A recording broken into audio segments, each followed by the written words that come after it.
Germany के military base अचानक बहुत ज्यादा एक्टिव हो गए हैं। जर्मनी की पूरी फौज हाई अलर्ट पर है। जर्मनी का एक एक अड्डा इस वक्त युद्ध के लिए तैयार किया जा रहा है, क्योंकि यूक्रेन का फ्रंट अब ना जेलेंस्की के बस की बात रही और ना ही डोनाल्ड ट्रंप की। ये बात जर्मनी को बहुत अच्छी तरह समझ में आ चुकी है। जर्मनी की संसद में सेना पर खर्च बढ़ाने के लिए ऐतिहासिक बिल पास हुआ है। अगले 10 सालों के लिए जर्मनी के बुनियादी ढांचे में नई जान फूंकने की कोशिश की जा रही है और इसमें सेना को ऐसा हाईटेक बनाया जा रहा है। फोकस है जिसकी तोड़ रूस के पास ना हो। इसके लिए अब जर्मनी बुनियादी ढांचे को बेहतर बनाने के लिए 546 अरब डॉलर अगले 10 साल में खर्च करेगा। 546 अरब डॉलर यानी कि 47 लाख करोड़ रुपए से भी ज्यादा की रकम।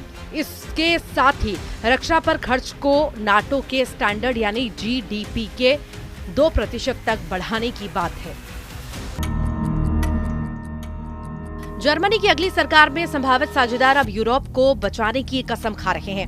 वो डिफेंस पर होने वाले खर्च बढ़ाना चाहते हैं। इसके लिए नियमों में ढील देना चाहते हैं। जर्मनी के नए चांसलर बनने जा रहे फ्रेडरिक मर्ज और मौजूदा चांसलर ओलाफ शॉल्ज की पार्टी जर्मनी को यूरोप में एक नया दर्जा देना चाहते हैं, जो रूस को बड़ी टक्कर के तौर पर देखा जा रहा है। क्या ट्रंप और पुतिन की दोस्ती देखकर जर्मनी अब नाटो का नया बॉस बनना चाहता है? क्या अब जर्मनी संभालेगा यूक्रेन का मोर्चा ताकि पुतिन की सेना डोनबास से आगे न बढ़ पाए? उधर जर्मनी के चांसलर ओलाफ शॉल्ज ने कहा है कि यूक्रेन में युद्ध का पूरे यूरोप की सुरक्षा पर असर पड़ा है। यही वजह है कि हम अपनी रक्षा क्षमताओं में तेजी से और लगातार सुधार करना चाहते हैं। यूरोपीय संघ के सभी सदस्य देशों को रक्षा क्षेत्रों में खुद की ओर मजबूत बनाना चाहिए। पुतिन और ट्रंप की फोन पर बातचीत क्या हुई? पूरे नेटो पर एक नया खौफ मंडराने लगा। यूक्रेन युद्ध को लेकर पुतिन की हर शर्त ट्रंप को मंजूर है और ट्रंप की इस दरियादिली ने पूरे यूरोप की दहशत से भी भर दिया है। पुतिन और ट्रंप की फोन पर बातचीत क्या हुई? पूरे नेटो पर एक नया खौफ मंडराने लगा है। यूक्रेन युद्ध को लेकर पुतिन हर शर्त ट्रंप को मंजूर है और ट्रंप की इस दरियादिली ने अब पूरे यूरोप को दहशत में डाल दिया है। दहशत यानी डर, वहशत यानी पुतिन का गुस्सा, वहशत यानी नाटो के सबसे बड़े देश अमेरिका का रूस के सामने सरेंडर। सवाल है कि क्या पूरे यूरोप को लग रहा है कि ट्रंप ने पुतिन की युद्ध विराम वाली शर्तों को मानकर एक तरह से यूक्रेन के साथ पूरे यूरोप को संकट में डाल दिया है? क्या अमेरिका ने नाटो को बहुत बड़ा धोखा दिया और इस धोखे का सबसे बड़ा खामियाजा अब यूक्रेन नहीं बल्कि यूरोप उठाएगा?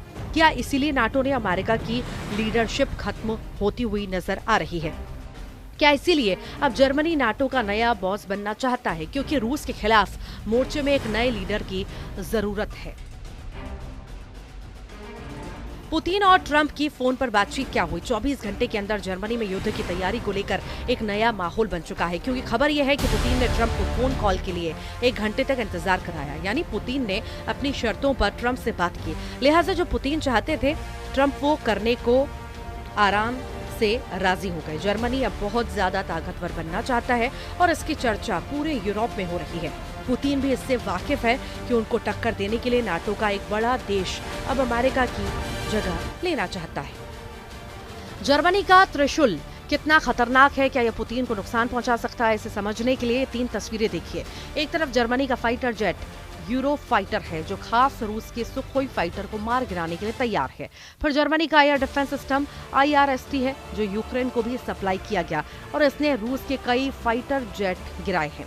रूस की क्रूज मिसाइल भी इसकी शिकार बनी है। और तीसरे नंबर पर है जर्मनी का लेपर्ड टैंक। तेंदुए की फुर्ती वाला ये टैंक यूक्रेन को भी सप्लाई किया। डॉनबास से लगे कई मोर्चों और खार्किव को बचाने में इस टैंक ने बड़ी भूमिका निभाई है। लेकिन सच ये है कि पुतिन ने इस टैंक का बहुत अच्छी तरह शिकार भी किया। मई 2024 में पुतिन ने इसका सबूत दिखाया था जब मॉस्को में जर्मनी के लेपर्ड टैंक की लाश पूरी दुनिया को दिखाई दी। न सिर्फ लेपर्ड बल्कि पुतिन ने अमेरिका का टूटा फूटा एब्रम्स टैंक भी दिखाया जिसे पुतिन के ड्रोन ने चलने लायक नहीं छोड़ा। यहाँ पर जर्मनी के कई और हथियार भी नुमाइश में शामिल किए गए जो बता रहे थे कि पुतिन के फायर पावर के आगे नाटो के हथियार खिलौना साबित हुए हैं। मॉस्को में लगी इस नुमाइश ने नाटो का हौसला तोड़ने का काम बहुत अच्छी तरह किया। यूरोप के बड़े बड़े देश जैसे ब्रिटेन, जर्मनी, फ्रांस और इटली भले ही इन तस्वीरों को नजरअंदाज करें, लेकिन पुतिन बार बार यह एहसास दिलाते रहे हैं कि उनकी टक्कर में कोई नहीं है, फिर चाहे वो जेलेंस्की हो या जेलेंस्की के चाहने वाले। ये टैंक यूक्रेन युद्ध में कब्जे में लिया गया। इसे चला रहा चालक दल इसे छोड़कर भाग गया था, क्योंकि रूस के ड्रोन ने जब इस पर हमला किया तो इसका पूरा सिस्टम खराब हो गया था। पुतिन पहले ही बता चुके हैं कि उनकी लड़ाई यूक्रेन से ज्यादा नाटो की सेनाओं से है, जो इस वक्त जेलेंस्की के युद्ध को तेज करने के लिए यूक्रेन में मौजूद है। ये बात पुतिन बहुत अच्छी तरह जानते हैं कि अब इसकी लीडरशिप अमेरिका से हटकर दूसरे देशों के पास जा सकती है, क्योंकि अब यूक्रेन में लड़ना आसान नहीं है और बिना ट्रंप के यूरोप को बचाना मुश्किल होना तय है। इसीलिए जर्मनी की सेनाएं एक्टिव मोड में हैं और वो पुतिन को डराने का कोई मौका नहीं छोड़ना चाहती। जर्मनी ने अपनी सेना की तादाद भी बढ़ाने की तैयारी कर ली है। जर्मनी में भी आम आदमी को मिलिट्री ट्रेनिंग दी जा रही है। अभी जर्मनी के पास 1,80,000 सैनिक हैं। 2031 तक वो ये तादाद 2 लाख से ज्यादा करना चाहता है, जबकि रिजर्व सैनिकों की तादाद भी 60,000 से बढ़ाकर 2 लाख करने की तैयारी है। जेलेंस्की को बचाने के साथ साथ खुद को बचाने वाला यूरोप का इरादा मजबूत है। इटली के प्रधानमंत्री जॉर्जिया मेलोनी ने तो यहां तक कह दिया कि नेटो के आर्टिकल 5 में बदलाव किया जाए। नेटो के अनुच्छेद 5 में कहा गया है कि किसी सदस्य देश पर अगर हमला होता है तो वो नाटो के सभी सदस्य देशों पर हमला माना जाएगा। ऐसी हालत में सभी सदस्य देश एकजुट होकर दुश्मन देश पर सैन्य कार्रवाई करेंगे। मेलोनी चाहती है कि इस आर्टिकल में संशोधन करके यूक्रेन को भी शामिल कर लेना चाहिए। उधर इटली के पीएम जॉर्जिया मेलोनी ने कहा है कि ये काफी असरदार होगा। ये नाटो में शामिल होने से अलग है, लेकिन इसका मतलब है कि यूक्रेन को नाटो देशों के समान सुरक्षा मिलना। मुझे लगता है कि ये स्थिर, स्थायी और प्रभावी सुरक्षा की गारंटी होगी। ये निश्चित रूप से उन प्रस्तावों में से एक है जिसे हमने टेबल पर रखा है। जॉर्जिया मेलोनी की बात से जेलेंस्की जोश जो है जेलेंस्की में बढ़ेगा, इसमें कोई शक नहीं। पुतिन के खिलाफ जेलेंस्की के युद्ध को मेलोनी और ताकत देना चाहती है। मेलोनी से लेकर मैक्रो तक बता रहे हैं कि यूक्रेन को कैसे बचाया जाएगा और इसी ट्रैक पर चलते हुए रूस को कैसे यूरोप से भी दूर रखा जाएगा।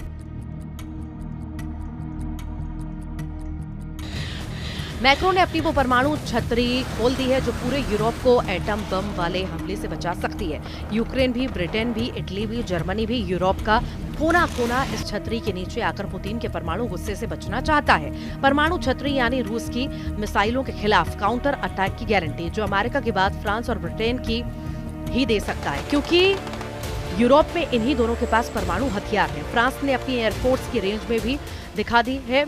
दक्षिण अमेरिका के फ्रेंच गुयाना में जब एरियान 6 रॉकेट लॉन्च किया गया तो उस लॉन्चिंग का वीडियो फ्रांस के राफेल विमानों ने बनाया। एरियान 6 से फ्रांस की एक मिलिट्री सैटेलाइट लॉन्च की गई है। फ्रांस से 7,000 किलोमीटर दूर इस जगह मैक्रो ने अपने राफेल विमानों की ताकत दिखाई है।